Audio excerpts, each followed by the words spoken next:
Final de semana de acidentes fatais nas rodovias da região. Apesar da chuva, a imprudência pode ter causado as batidas. Vistoria técnica é feita no Hospital Regional de Sorocaba. Professores protestam contra a ex-administração de Votorantim.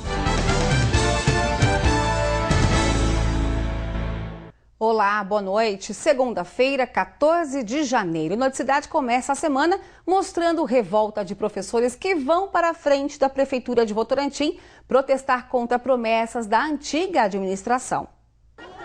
Segundo os professores, o problema é da administração anterior, mas o ponto de encontro foi escolhido para reforçar que o poder público deve uma resposta a esses profissionais. A chuva dispersou, mas não cancelou o protesto. Os profissionais da educação de Votorantim afirmam que o salário da classe está defasado. Segundo eles, a situação é diferente para diretores, coordenadores e supervisores das escolas que receberam aumento de 14% no ano passado. Para equilibrar os valores, a administração anterior teria prometido dividir a verba do Fundeb, Fundo de Manutenção e Desenvolvimento da Educação e de Valorização dos Profissionais. Nós estamos revoltadas, estamos protestando porque foi prometido uma coisa que ele não cumpriu. O projeto para a liberação da verba do Fundeb foi criado pelo Legislativo. A lei foi promulgada e divulgada no Diário Oficial do município e, mesmo assim, os professores não receberam o bônus. Nós ficamos esperando e agora a atual administração nos informou que não há essa verba, que não tem esse dinheiro, não há possibilidade desse pagamento. E hoje, dia 14 de janeiro, estamos na mesma situação, não sabemos. A administração atual diz que não há fundo algum para ser dividido entre os professores, entre os diretores, o pessoal de suporte. Estamos nessa situação. É isso mesmo a resposta. Sobre essa manifestação dos professores, a Prefeitura de Votorantim, por meio de nota, informou e reforçou que não houve sobra de verba referente a 2012. Por esse motivo, não haverá o pagamento de bônus. A orientação do Ministério da Educação é para que o município utilize 60% do valor em folha de pagamento e 40% em melhorias e investimentos da educação básica. E houve protesto também em Sorocaba. Moradores do Jardim Gutierrez demonstram insatisfação com o descaso da Prefeitura. Moradores carregaram cartazes e exibiram fotos que mostram a situação da rua José Martinez Gabarron, construída há mais de 20 anos e que nunca foi asfaltada, apesar do compromisso de administrações anteriores e das centenas de assinaturas em um protesto. O endereço é reconhecido pela Prefeitura, que cobra até o IPTU. Pagamos IPTU, inclusive o IPTU aqui da nossa rua é um dos mais caros por conta de ter condomínios dos dois lados. Está indignado, a gente quer uma solução. Carros e caminhões entram e passam pela via com dificuldade. A rua tem 650 metros de extensão e a falta do asfalto não é o único inconveniente. Outro problema enfrentado pelos moradores é causado pelo escoamento das águas da chuva que saem de um condomínio vizinho. A água formou esta cratera, que já provocou acidentes. Em junho do ano passado, moradores registraram quando um carro caiu ali. Nós fomos conversar com o condomínio falou que não tem que fazer porque não existe a rede na rua. Então é um problema realmente da prefeitura. Fotos feitas em novembro por vizinhos mostram que o local vira um verdadeiro rio na época de chuvas. Eles temem ainda que o bairro fique sem luz, já que um poste está prestes a ser engolido pelo buraco. A erosão dificulta também o transporte de portadores de deficiências. Os pais dessa menina precisam tirá-la da cadeira de rodas para sair de casa. Já Sirlene não pode passear com a filha Andressa pela rua. Tá difícil, o transporte vem para descer ela, você tem que ficar ajudando para descer, para subir, então tá difícil. Sair com ela pela rua só de carro? Só de carro. Quando é calor, tem muito pó. Quando chove muito, é muita lama, é muito buraco, tem cratera no final da rua com mais de 2 metros de profundidade. Então o pessoal está assim indignado e nós vamos fazer essa manifestação aqui na rua. Se a prefeitura não resolver o nosso problema, o próximo passo vai ser manifestação na Câmara Municipal e também na prefeitura. Realmente tem que brigar pelos direitos, porque a situação é constrangedora. E a Secretaria de Obras e Infraestrutura Urbana de Sorocaba, sobre essa situação, informou que uma equipe de manutenção de vias foi até o local nesta segunda-feira para averiguar as questões técnicas. O problema deve ser resolvido para a liberação da passagem dos moradores e a gente vai continuar acompanhando. Em Alumínio, caixas eletrônicos foram arrombados dentro de uma agência bancária que fica na Vila Industrial da cidade. O gerente não divulgou o valor furtado. As câmeras de segurança serão avaliadas pela polícia e a agência permaneceu fechada na manhã de hoje. Até agora, ninguém foi preso. Foi anunciado hoje o nome do novo delegado seccional de Sorocaba. Quem assume no lugar de André Moron é o delegado Marcelo Carriel. Outros delegados estão reunidos agora à noite na seccional para definir quem mais deve mudar de cargo. Novos 2 casos de dengue são registrados em Sorocaba. Ao todo, neste ano, são 3. Segundo a vigilância epidemiológica, 2 pacientes contraíram a doença fora da cidade. Os pacientes já receberam alta e permanecem em observação em casa. E 2 corpos carbonizados foram encontrados em uma estrada no bairro Moreiras, em Mairinque. Hoje pela manhã, a PM recebeu denúncia anônima de que havia um princípio de incêndio naquele local. Chegando lá, encontraram os corpos que foram levados ao ML de Sorocaba para identificação. O caso será apurado pela Polícia Civil de Mairinque. E olha essa história, por causa de um descuido, um morador do bairro Cajuru, em Sorocaba, provocou incêndio na própria casa. Felizmente, ninguém ficou ferido, mas parece que ele aprendeu a lição. Tudo praticamente destruído na sala. Edilson jura que só os objetos dele ficaram completamente queimados. Os da esposa se salvaram. Uma bituca de cigarro jogada pelo pintor deu início ao incêndio. Eu estava tomando uma cerveja, estava embriagado. Uma cena, uma fatalidade, eu fui jogar uma bituca, fui jogar fora. Eu acho que eu não consegui acertar a janela e voltou para o sofá e aconteceu isso que vocês estão vendo. As chamas e a fumaça fizeram estragos na sala, no quarto e na cozinha. Bombeiros precisaram destruir uma das portas para poder resgatar o causador do acidente, o único que estava na casa na hora do incêndio. O prejuízo foi grande e agora ele nem sabe como reconstruir o lar, mas vai mudar um pouco os hábitos. Primeira coisa, parar de beber, né? Primeira coisa, parar de beber, né? De fumar. Ah, não sei, aí já é demais uma pessoa só. Vamos passo por passo, né? Primeira coisa é parar de beber, porque daí pelo menos acerta a janela, né? A história, assim, continua engraçada, mas porque ninguém se feriu. Se fosse o contrário, seria uma tragédia. Então, fumar e beber tem que parar. O Hospital Regional de Sorocaba recebe visita técnica. O local é alvo de reclamações. A imprensa não pôde acompanhar os 2 técnicos do hospital regional. A chamada visita técnica avalia o número de profissionais da área da saúde e a carga horária de cada um deles. Obviamente que a gente vai olhar as condições de trabalho também desses profissionais. Então, se o setor é salubre, se as condições mínimas necessárias para que esses profissionais exerçam as suas atividades de forma plena.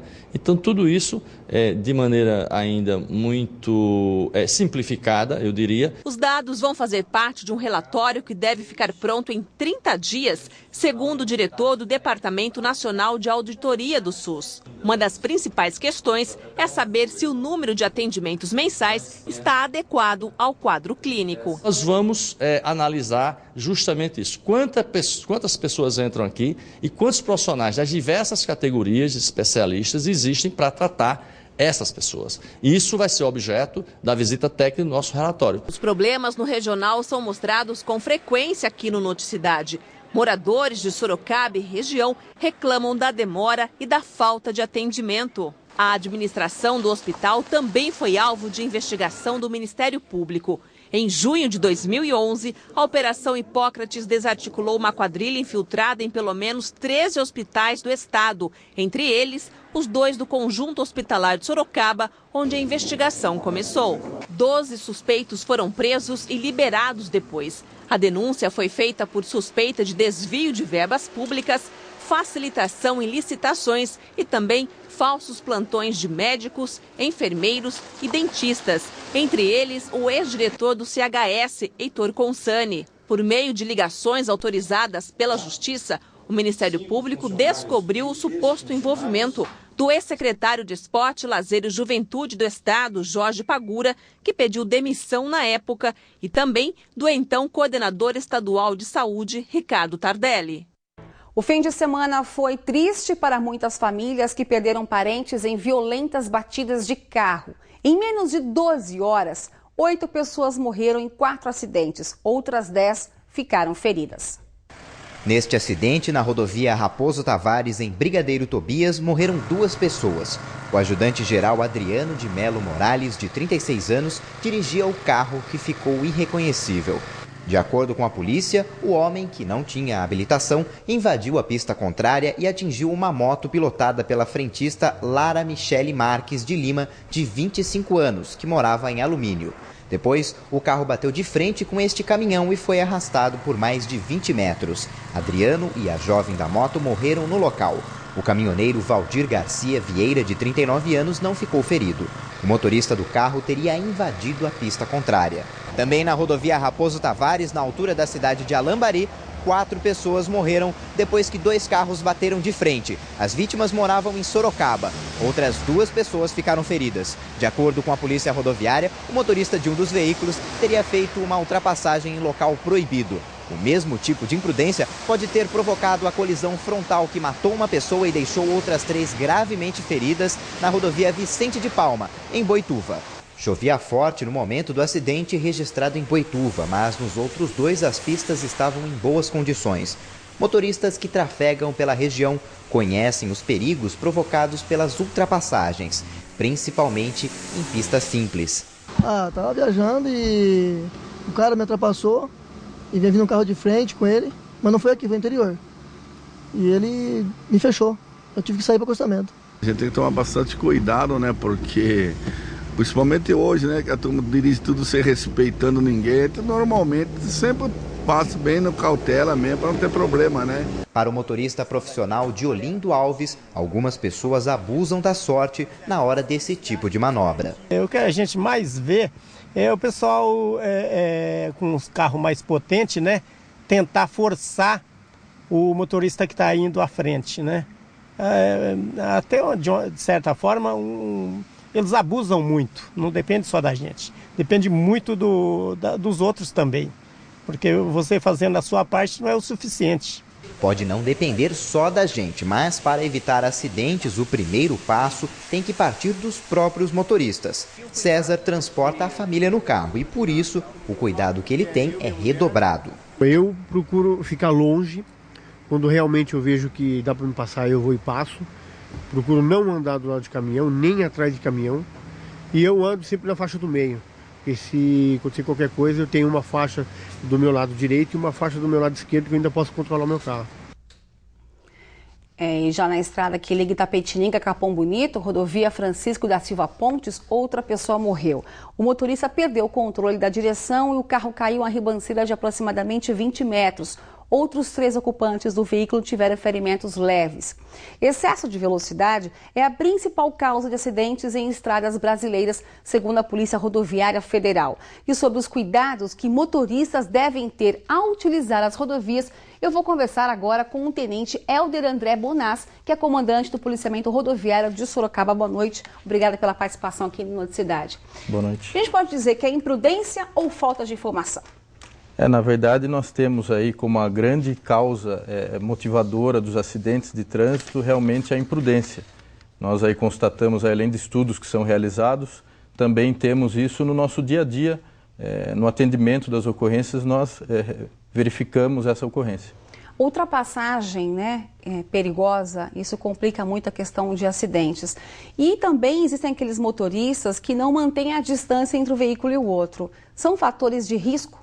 Esses 2 fatores são fatores muito importantes aí para se evitar acidentes.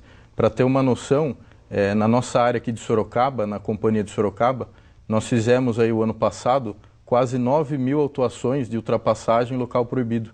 Então, a colisão frontal ela é muito perigosa, então ela realmente traz aí vítimas graves e vítimas fatais, é uma das piores tipos de ocorrência que nós temos. Não é questão só da infração, é da vida, né? Nós temos números aqui que chamam a atenção, vou pedir para o Rocha colocar, 1,2 milhões morrem por ano pessoas no mundo. e 41 mil internações são feitas no estado de São Paulo. Os dados são da Organização Mundial da Saúde e do Ministério da Saúde. É muita gente morrendo por falta de precaução. Não, sem dúvida. Na nossa região aqui de Sorocaba, nós, ao contrário disso, tivemos um resultado muito bom ano passado. Nós conseguimos aí diminuir mais de 24% o número de vítimas fatais aqui no nosso pelotão de Sorocaba. Então, esse é um dado muito bom aqui para a nossa região, nas nossas rodovias aqui da região de Sorocaba. E para ter uma ideia também de outros dados, né?